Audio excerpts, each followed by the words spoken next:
School District Board of Directors to order at 6:05 p.m. Today is September 4th, 2019, and we are at the Maple Run Central Office Boardroom. We have 8 board members present representing 7 votes. Welcome to September, everybody. So we're back on our regular schedule, 2 meetings a month. The first item is the agenda review. Are there any changes to the agenda? Seeing none, I look for a motion to approve the agenda. So moved. Thank you, Al. I'll second. Thank you, Steve. All those in favor signify by saying aye. Aye. Opposed? Aye. Oh, Nina, great. All right, we have 9 members present. 8 votes. Sorry, it was so noisy I couldn't get a word in, so, okay, sorry. I was the only one talking. I get it. I'm gonna go for it. All right. I thought that was a dig. Okay, that was a unanimous vote, so we don't need a roll call. Please join me for the pledge of allegiance. I pledge Allegiance to the flag of the United States of America and to the republic for which it stands, one nation, under God, indivisible, with liberty and justice for all. If you can't hear something, Nina, just let us know.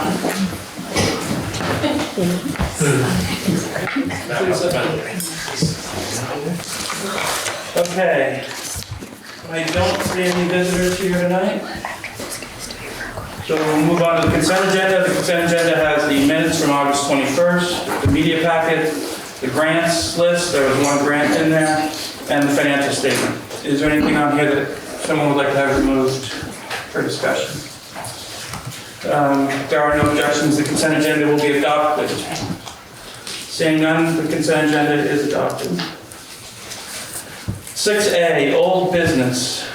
We need a new signatory for contracts. And who's going to talk about this? Mike, okay. So we've done a good job with central office as far as giving them authority to sign contracts. We've kind of turned everything over now, so we've done it by position, which has made life easier. So instead of saying Mona has the authority, we say the curriculum director has the authority, which allows us so we don't have to do this every time. The one missing link was we have a brand new position with Alexis. And so we're asking to give her authority to also sign contracts. She has many, including homeless, transportation, and things like that. So I would ask if we could have a motion that just says that the director of behavioral support and student engagement has authority to sign contracts. Second? Thank you, Al. Thank you, Sally. Any discussion? Everybody okay? Okay. All those in favor signify by saying aye. Aye. Opposed? Ayes have it. Right, Nina? Right. Item 6B, update on the board retreat. Okay, so a reminder, that is on October 9th. I don't know what day of the week that is. It's Wednesday. Wednesday, yep. Uh, yes, in there. Start from 5:30 p.m. to 9, and we'll be here. Kevin and I had a preliminary conversation with Susan Wilson. from the VSBA, who will be here to help facilitate. Excuse me, what was her last name? Holston? Holson, Holson, thank you. Holson. Right now, the 3 major things that we're going to go over are, well, something to eat, I guess that's 4 things. An overview of open meeting law, and she might have Sue Siglowski, I believe is her name, that Lisa and I have talked to before, because she's a VSBA lawyer, so she might, she's hoping that she'll be able to attend as well. And then a section around roles and responsibilities for school board members. It's good both to get it the first time and to get a refresh on it. And then we'll talk about future plans, the 5-year plan, what we're gonna be working on as a staff. And we're also gonna, Kevin and Bill will lead this part. We're also gonna talk about what's gone well since we've merged, what hasn't gone well, where we still have challenges, and then what we're gonna do moving forward. Great. Do you wanna add anything, either of you guys? No, good job. Like that, I don't stop talking. Any questions? Okay. 7A, we got an FYI from Bill about the bid process for our construction projects. Yeah, I just wanted to, thank you, Jeff. I just wanted to take a minute and review with the board. You have some construction projects that, as you know, both Fairfield and BFA are over $500,000. And I brought some drawings, which I'll go over in a minute, about BFAs. You saw me clean those up. But because they're over $500,000 for construction, there are special requirements under Vermont statutes that have to be followed, and the board has 3 specific roles it has to take action on. And the law is very specific, whether it's done under construction management or a general contractor type construction operation, that the board has to take the lowest bidder when the bids are awarded, unless the bids are within 1% of each other. And that very rarely happens. It has happened in Vermont, but it's very rare that they're within 1% of each other.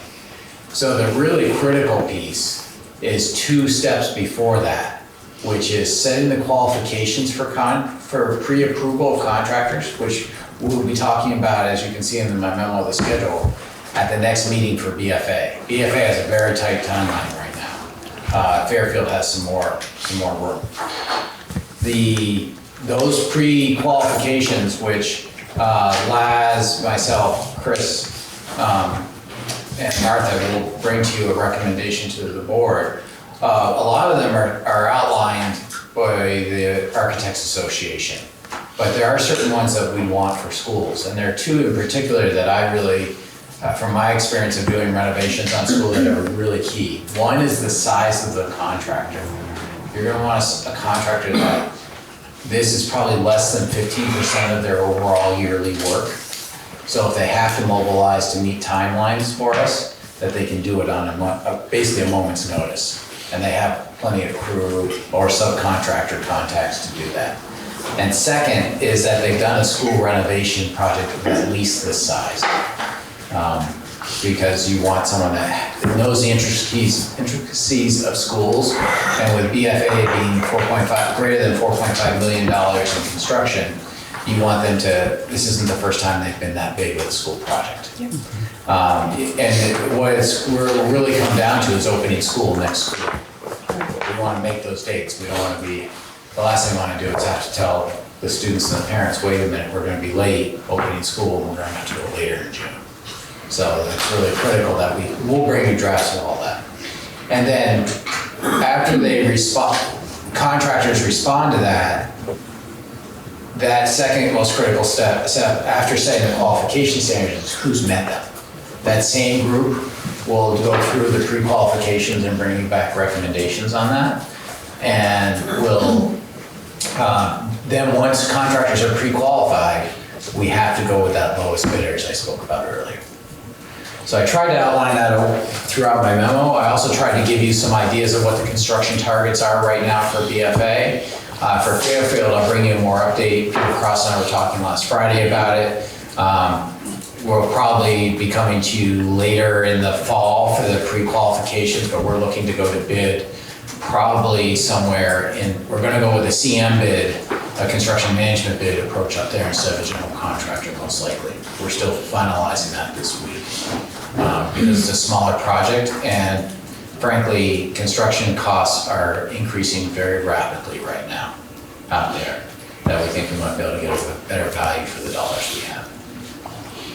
So, I'm not sure what I didn't cover or might have been confusing, so I'd be glad to take any questions. Jeff, anyone has any? Just curious about the pre-qualifying parameters you're leaning towards establishing, does that in Vermont limit us to quite a narrow range of people? Yes, it does. It does, yeah. It does. You get to the DEWs, the EF Walls, the Brighton Water, City, Nagley, Chase, you're at that level of a GC, a general contractor.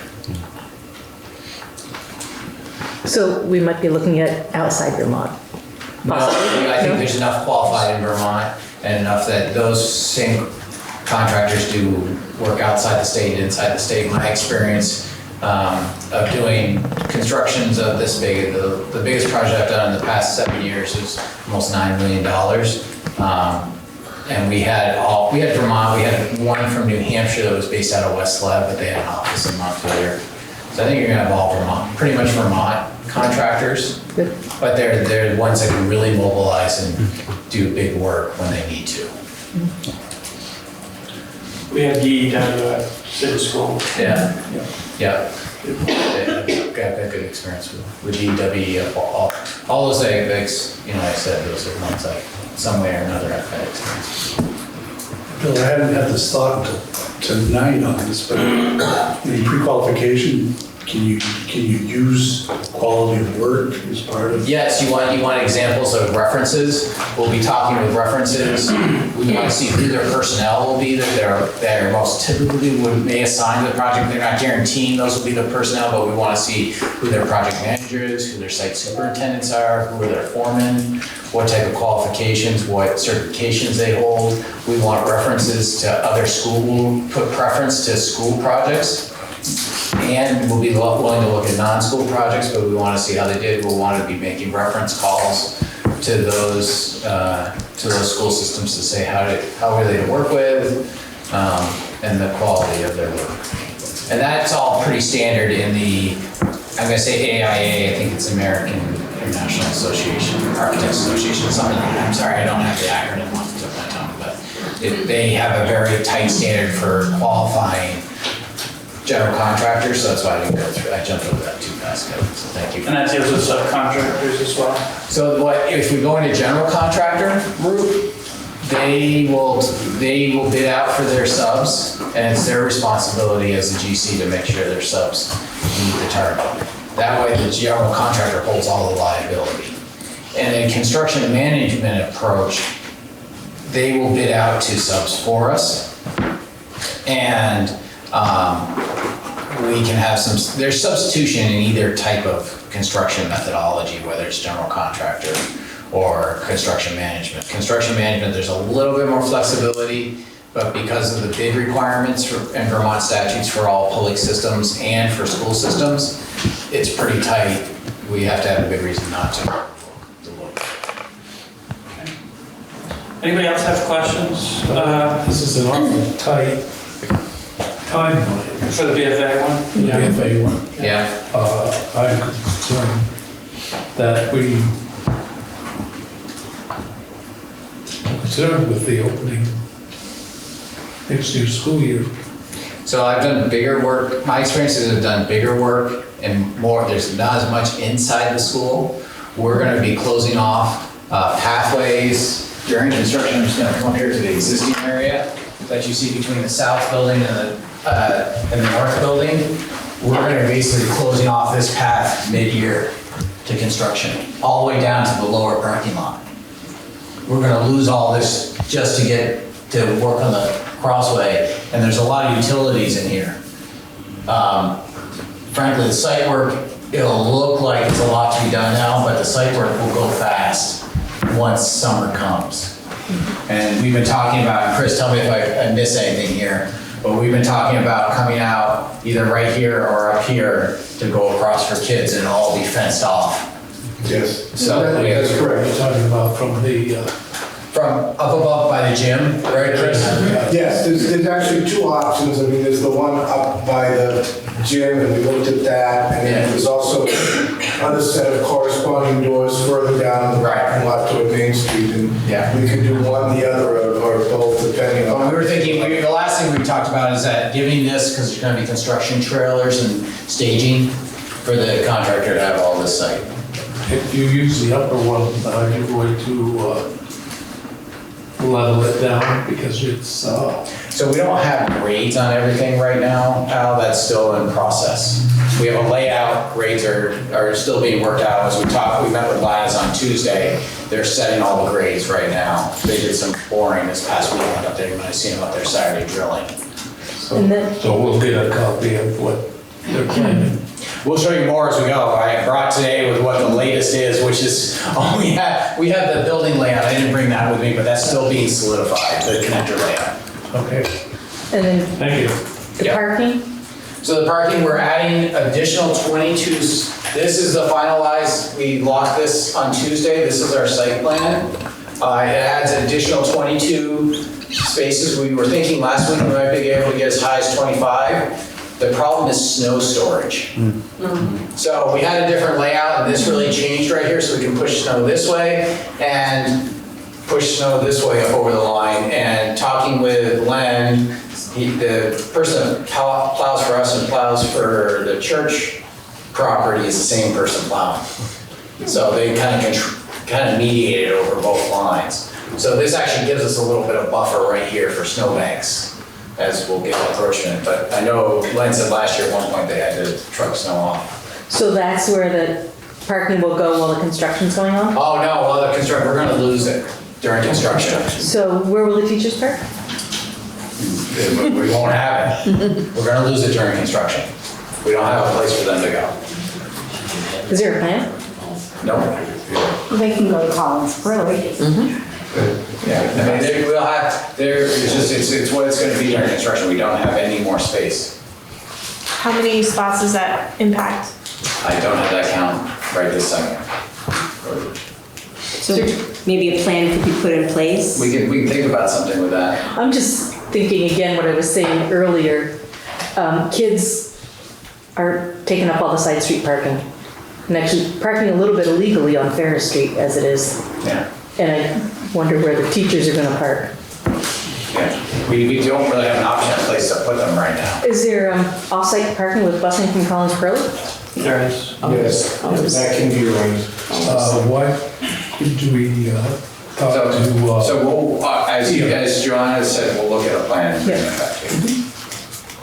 Go, sorry, Alan. In the past, we've been able to use the backside of Heald's parking lot. The funeral parlor next door. Yeah, okay. Right next door. We'll look at that. And then the longer part, which is like the sprinkling. Yeah, so we're gonna be going all the way to the summer 22 for the south building for sprinkling. And that will just be during the summer. That was just during the summers. Yeah. My experience of doing construction is that we have these inconveniences that we're talking about, and it's difficult to go through, but they're keeping the eye on what we want at the end, and it pays off in the end. And the staff, I know Chris was talking about that with the staff at the beginning of the year, it's part of what we go through in school construction. You can't shut down the school. No, you can't shut down the school. I can go back to my high school. My high school went through a renovation like this. It was crazy for 3.5 years. So the entire time that I was in high school. And it was crazy. Yeah. And it was, it took a very, it's stressful, you know what I mean? Yeah. The constant hearing of equipment and, machinery and, it's too hot in the building, so you open up the windows and that's all you hear. And so it does, and I just think I would just encourage you, any ideas you can come up with for trying to mitigate any of those annoyances and disturbances would be. And you're right, there's always going to be that. I went through one other construction project in the high school as a principal. The beauty of this project is it's not going to have direct impact on instructional areas. So I think that's something that we can be very thankful for. And as Bill mentioned, we're going to work to make sure that the kids have a safe traverse across the buildings, and then a year from now, it'll all be a pleasant memory. Bill's promised to keep us up to date on this timeline, if there's any changes to it, and we will be getting one for Fairfield. Yep, it's probably, at the latest, it'll be October, maybe the next meeting. Anybody, any other questions? Nina, any questions? No, thank you. I'm wondering, ever since she learned that she could Be at a meeting at home and have a glass of wine. No, we can't do that. Wink, wink. Okay. Item 7B, we have 3 SRO contracts, hopefully to approve tonight. Yes. Martha. So we have 3 SRO contracts with the St. Albans City Police Department. They are proposing a 1-year contract with the option to renew for 2 additional years with the same rate as the current year, as the same rate as last year, I should say. We're already in the current year. So we will have to renew it each time. It's not just going to be 3 years and then we can opt out. Right, we do have to renew it each year, but they are offering this with basically a no rate increase for 3 years option for each one of the 3 contracts. Which is great. Correct. So we would be looking for a motion to approve these 3 contracts, the SRO contracts for the 3 schools, BFA, SACS, St. Albans City School and St. Albans Town School. I move that the 3 school contracts for the RSO be approved.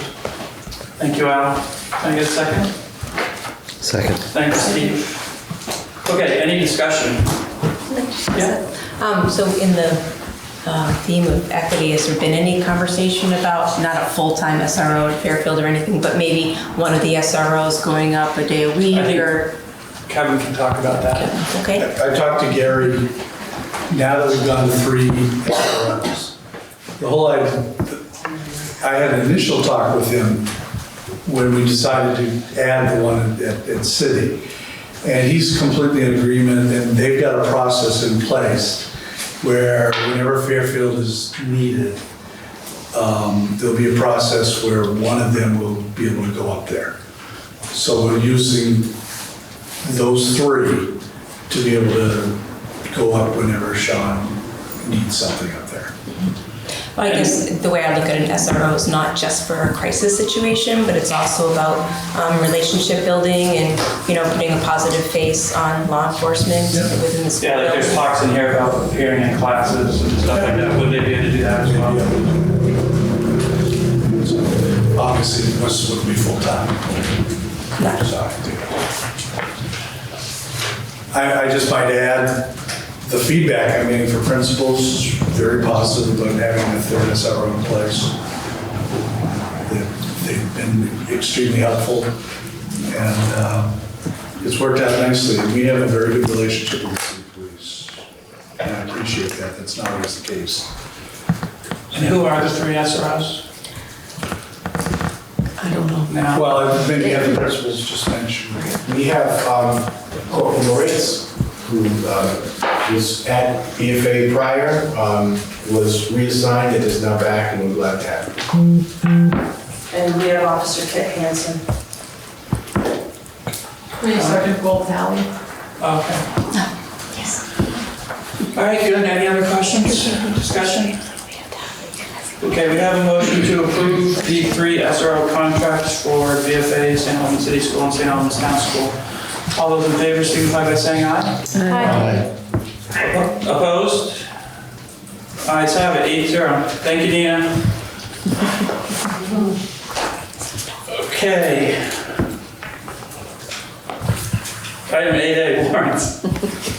All the ones be approved. Thank you, all. Second. Thank you, Seth. Any questions about the warrants? Put it on. See, yeah, if I did it, I'd have it right too. Normally, there's somebody right here. So. Okay, if there are no questions about the warrants, all in favor signify by saying aye. Aye. Opposed? 8-0. 8B, Superintendent's Report. 2 things, folks. First, just update that the opening school was really wonderful this year. All over the convocation up there with the kids coming in. by all accounts, it was very smooth. And I say that, but I also have to add, the reason that happens is because of the people around the table. It shows the work that gets done in the summertime. To really have this in place, and of course, not only these people, but our custodial staff, our secretarial staff, our IT people. But because of their work, it came off well, so kudos to everybody for that, and I appreciate it. The second thing, I apologize if I already said this, I don't remember if I said it to the board or not, but the artwork you see around the room today, it's been up all summer, are our teachers. There's at least one piece of art from each of our art teachers. And this area, but also when you go out in the lobby, in front of the long desk.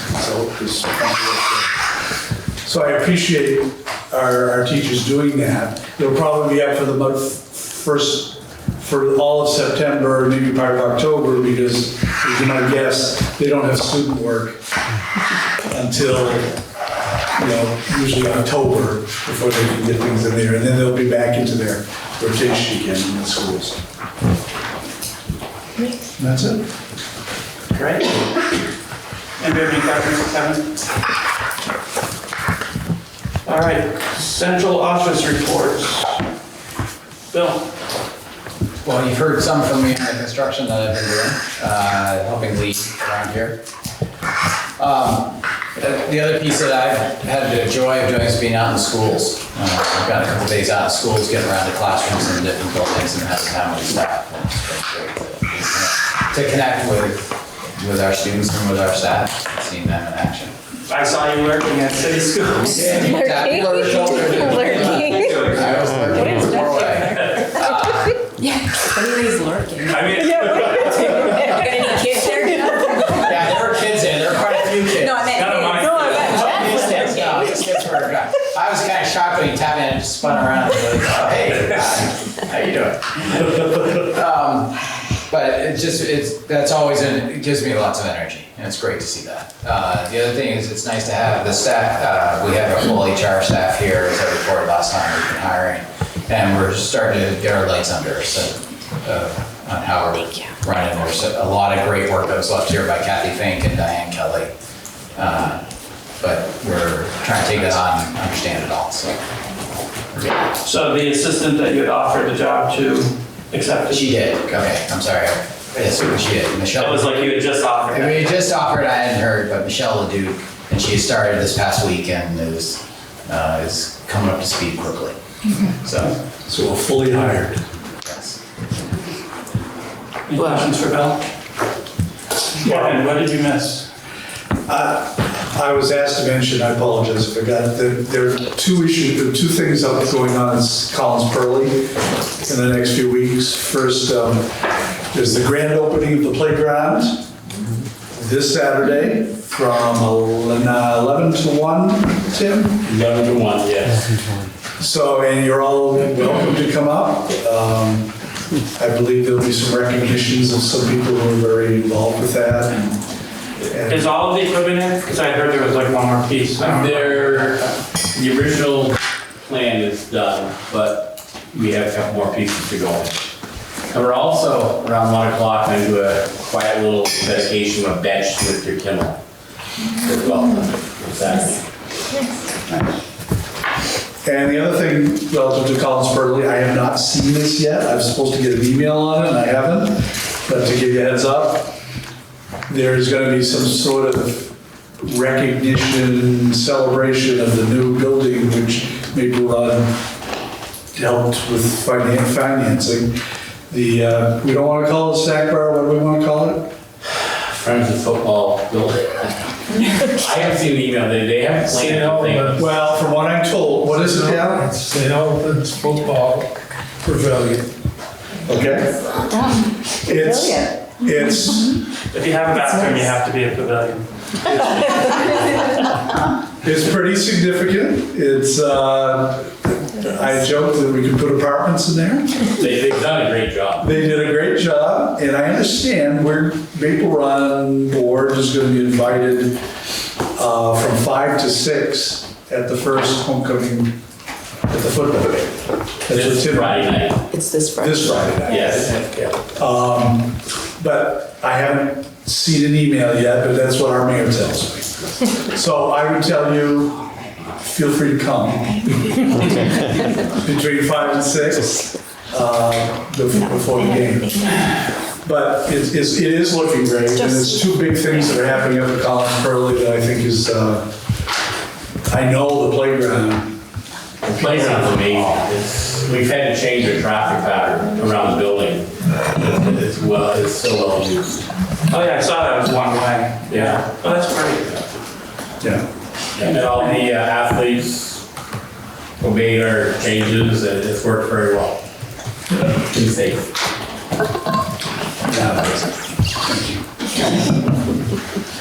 Melanie. Oh, okay. It's been a great start to the year. We've been busy getting home visits scheduled, orientations with new families. Pre-K is usually a student's first entrance into school. So building those relationships with parents has been very important in making, those connections from home to school. And right now we're almost full in all of our programs. We even have a wait list at Fairfield. We have one person on the wait list there. I don't think we could squeeze any more in there at this point. We're excited. They're small. They won't let us stack them, because regulations that we tried. I think one of, not there, but at another location, we could get 14 and a half, but we can't figure out where to get that half. So we're working on that. The more we can serve, the better. We even have currently 75 students in our partner programs, which are the 166 programs throughout the area. So those students also have access to our special educators and SLPs, which is wonderful when need be for those services. So we're excited about that. We have 3 days of in-service, focusing on trauma, MTSS, multi-tiered systems of support, how to best support those tier 1 and tier 2 and work our way up with the students. Because again, it's their first entrance in. Co-teaming wellness, Rise Vermont, Jessica Cross came in and worked with us on some classroom yoga, which is nice and relaxing and some fun pieces for the students. So it's been pretty exciting since they started Tuesday. So we are right in the midst of welcome to pre-K. Great, any questions? Andre? So I also have been trying to get into the classrooms and focusing on the specialized programs that we have in the various buildings. I've been focusing on data collection towards IEP goals, which reflects the data teams that we have kicked off this year with Mona's work around data teams. So I'm just trying to have special educators also follow that general focus and push the data collection and how they can be part of data teams. So that's kind of been my focus as the year started. I can also say that we've met with the building leaders, so that's part of the new structure, that there are special educator leaders out of each building. We're having 2 meetings in September, and then we've set up monthly meetings throughout the year. We're gonna reevaluate whether that's enough contact time or if we need more contact time as we're trying to get things started. And then the other exciting thing was I met with the contracted OTs and PTs, and we have set up a Google site for them, and they are putting up all sorts of great information that general educators can access about things around sensory, handwriting, all these general ed kind of things that they often get asked little questions about. So they're building that site now, and they also have sort of their referral form there too, so that'll be an easy place for anybody to access.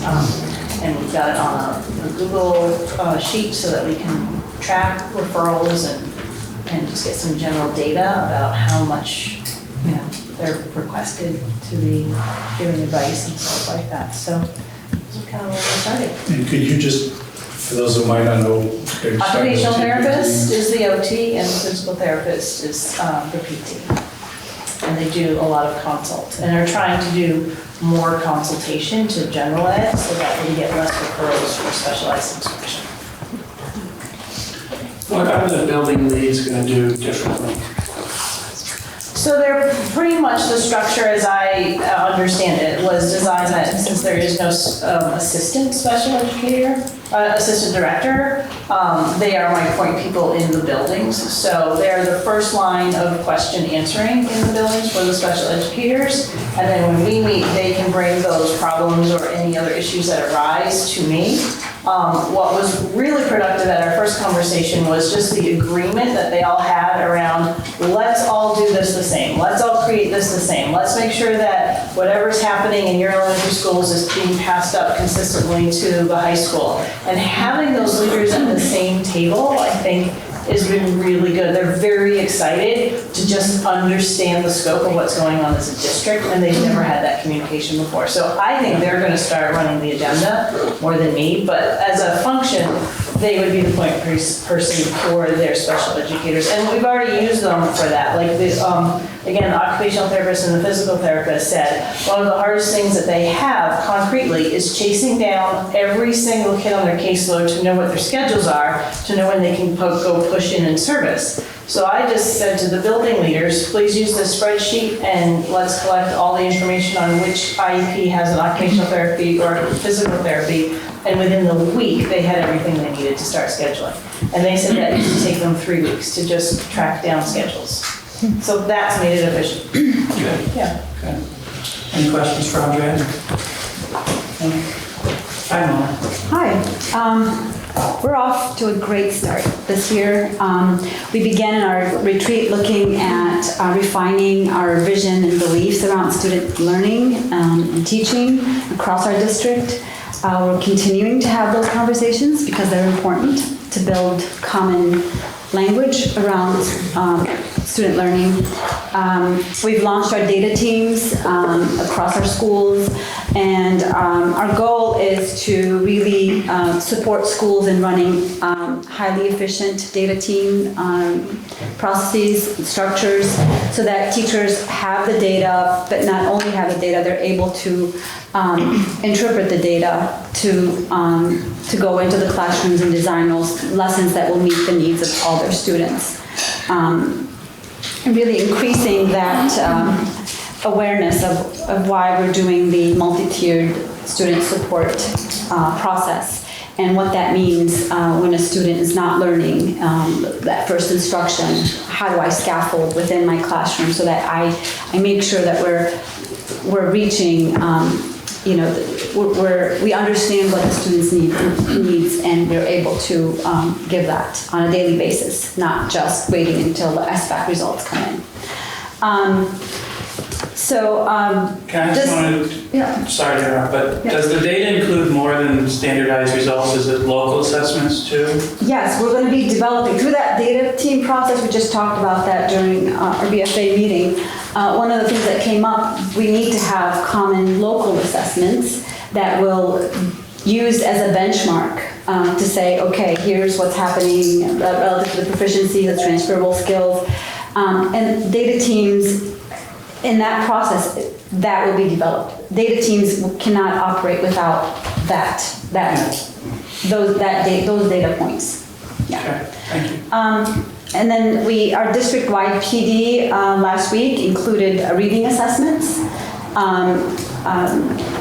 SEL practices, intervention tools that are really helpful for teachers that will give them ready data.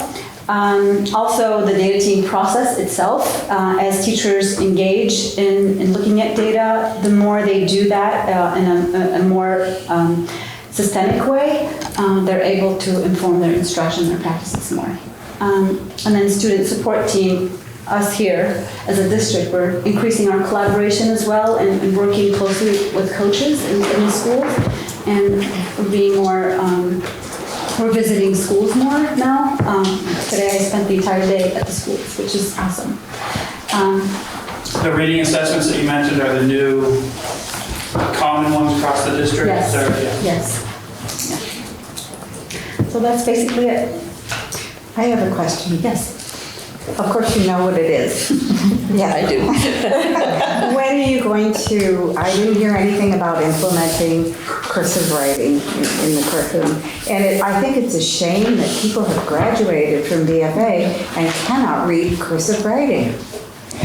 That is horrible. Yes, and you did talk to me about that last year. We're prioritizing, and this is something that we can basically put into as a practice for across our district. It doesn't necessarily need a curriculum, but we can say, we want to engage students in that, and it can happen. But will you? You can do it, but when is it going to happen? We may not, Sally. Yeah. I have to be honest. You may She not. talked about prioritizing.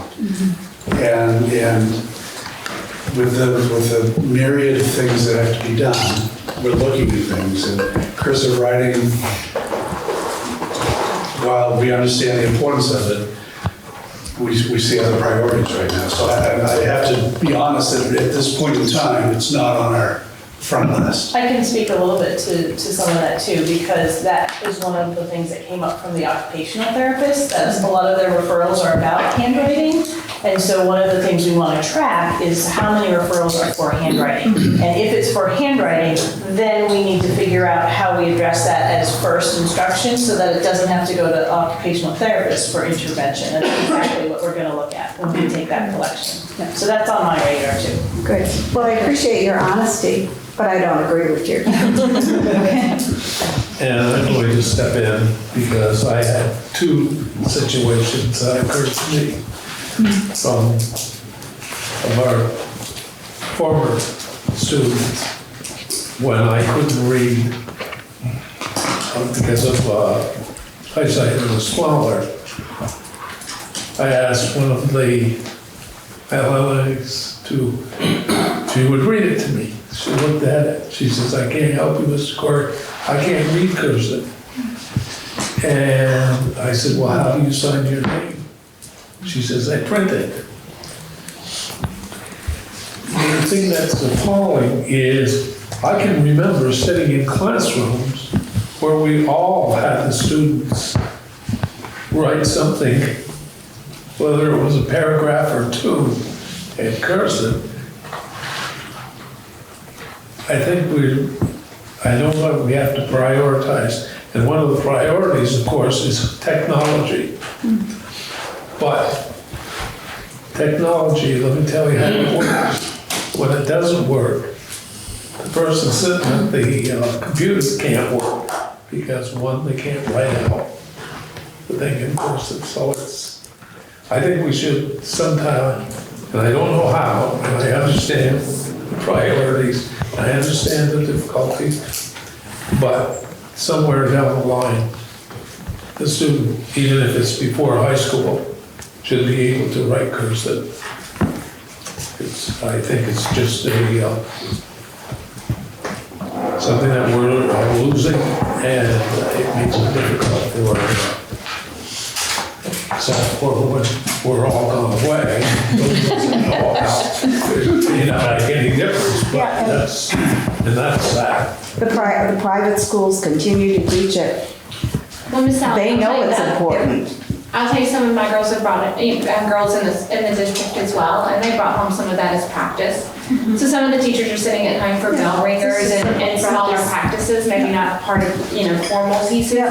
But they've been bringing home and practicing writing their name and doing those things on some smaller pieces, some of the little short 15-minute, warm-ups and things like that. Yeah, and that's what Beth Harkins is And so doing. you're definitely, it's just not part of a big formal data collection piece. Right. So, they've learned to write their name in first. Well, two of them have. The 6-year-old's not there yet. Well, that's reassuring. Thank you. And we have to It's not understand. forgotten. But we have to understand No, ma'am. that the educational platform is changing as well. It's just a different time, and I understand where you're coming from. It's just those, like, I go back to what Kevin was saying, those priorities. We have so much that we're looking at, but that doesn't mean that we don't provide that opportunity. It's just another way to write. Just giving more options to learn. Yeah, there's some great teachers that remember some of the important things, some of those pieces that are important to others. But I'm old enough that I can look way back, and there have been gaps in learning where when the school system has decided that something is not necessary, and it did impact one of my older kids. So I don't know if anyone else has that perspective. Probably not. But sometimes those turn out to be a big mistake. Thank you, So Mom. thank you for the small, I mean, that's all, that's fine. If you have little bits, that's how things grow. Alexis. So it has been a great start to the school year, and it has been a busy start to the school year. So for me, kind of some of the highlights are, one of the first things that I did prior to school starting was facilitating a documentation training on Rule 4500, which is the state law around rules and regulations for restraint and seclusion in public schools. And that training was done with all staff from all the schools that are trained in Handle with Care, which is the physical intervention modality that we use in this district. And it created really great discussion, not only in that moment, but everybody then went back to their individual schools and created bigger discussion amongst their own teams.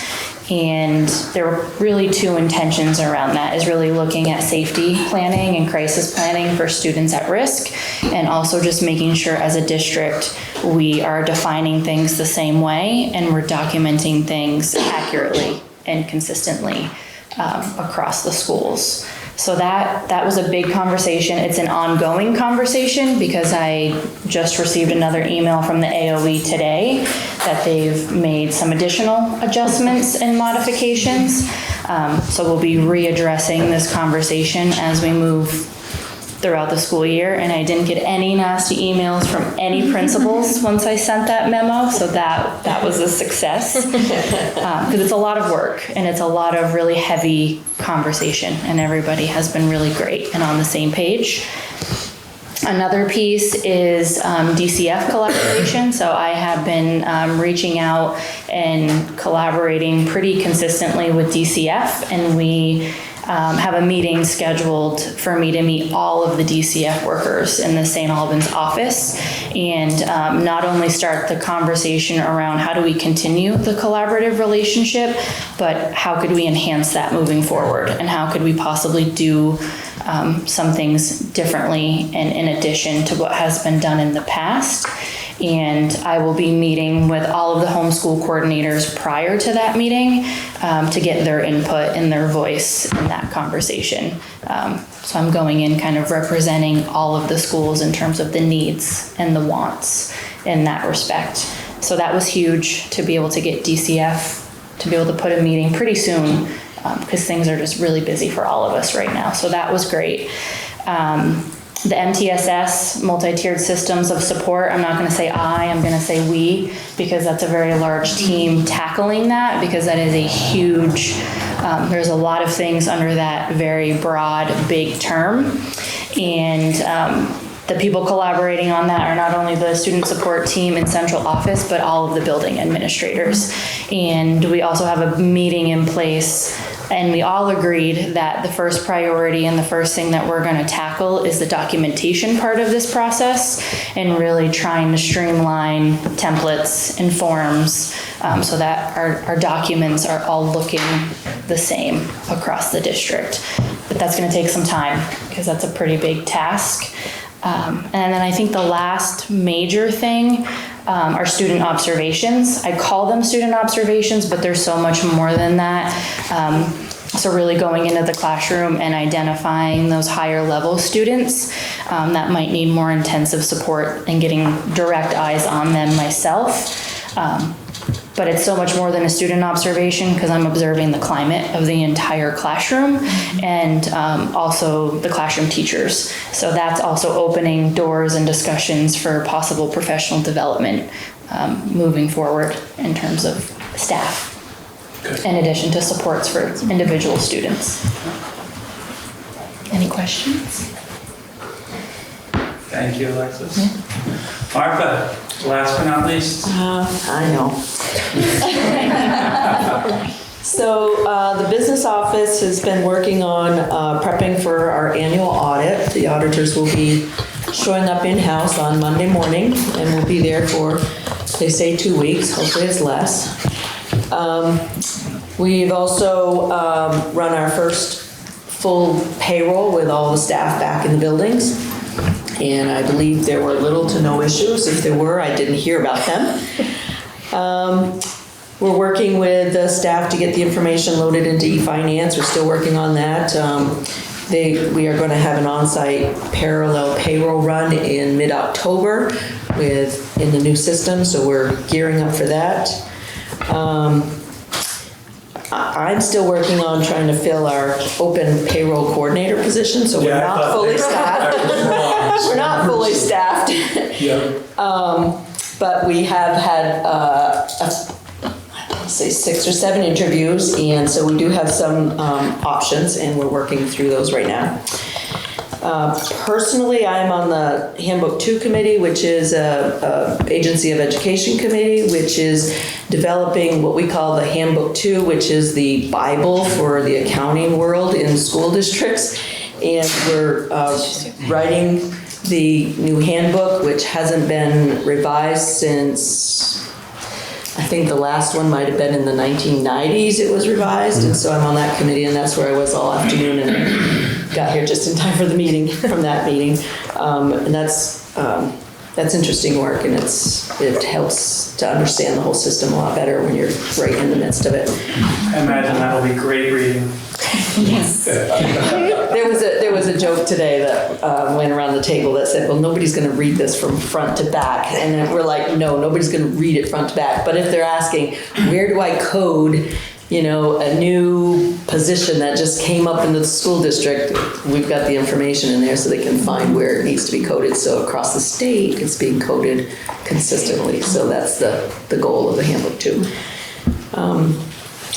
And we're just doing all our paying the bills, like the warrants you just saw. Busy. Good. Any questions?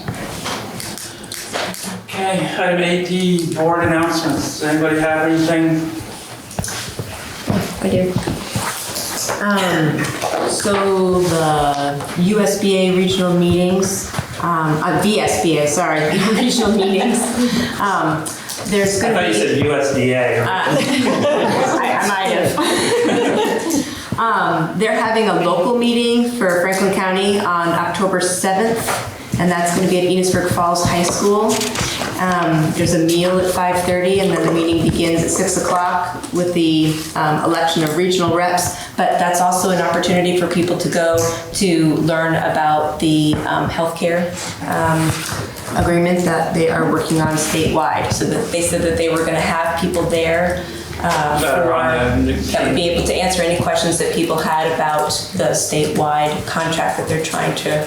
So right now there's a teacher proposal and then an administrator proposal. So they're doing fact finding to find out where that medium ground can be. If I could just clarify, there's the school board proposal, and there's the NEA proposal, not the administrator proposal. Thank you. And I only say that because it's a little bit of a sensitive issue, and the NEA is actually negotiating for administrators on this. So by the employer commissioners. So the employer commissioners. That would be the VSBA. That's right. Yeah. And then all educators are under NEA for this. They're also, even though many educators are not NEA members. Okay. Right. Is that where they discuss the proposals? Is that what they're trying to call? They're trying to come up with a statewide healthcare plan for all educators. No, I mean at that meeting though, are they gonna go over the VSBA? What do they call it? They just asked for. It's things that all the members will vote on at the annual meeting. For the resolution. Resolutions. Yeah. So do you know, is that they're gonna hear about that too? They might be talking about that as well. I'm just supposed to report out about the healthcare team. Yeah. That's the letter I got, so make sure as our representative. Did my thing. No, that's good, because I was wondering if if we would want to have somebody in here. you know. Usually someone's appointed to that or Oh, no, we did appoint somebody volunteers. to Yeah, that. volunteers. Because I've done it in the past. I was wondering if we wanted to have somebody come in, you know, who knew about the negotiation stats. October 7th, Okay. 6 Are you o'clock. going to that, June? Maybe. Was that? Then you could present. Then I could present. You're right. Well, if anybody had any personal questions, though, they could go ask. Cool. Anybody else? I would like to share that I was able to go to the convocation event, and along with Jeff, Sue got to see the presentation, and Steve was there. It blew me away. Our kids are amazing. They're the best part of all of this. So I think we should be really proud as a community and as a district that these are our kids, and they're just so talented and awesome. So I'm thankful for you guys and your work for that. It was great. There was some great team building that the students led as well, which is always fun to watch adults take direction. Teachers sometimes, I'm telling you, right? No. They were given direction. Yeah, that's what I mean. The They're kids. taking it, though. Well, yeah, you're right. Taking direction. No, but it was interesting to watch that process and watch the kids navigate and present that to adults. I thought that was a good thing. And today when Teddy came home from school, I said, "Tell me something great about your day." And he's like, "It was all great." So it's just a nice, good feeling to come to the board with that feedback. And so I just appreciate what all you're doing every day. It started off really slowly. The performance was great, but then even afterwards, when the kids were just talking about the process. Oh, yeah. I mean, it was amazing. Yeah. So it was really good. The kids clearly led it and were part of it, you know, and they owned it and spoke to that. And so it wasn't that it was a performance and clearly they were part of it, but it was more than that. And that was nice to see. Yeah. Sue, is there a sporting event? There is.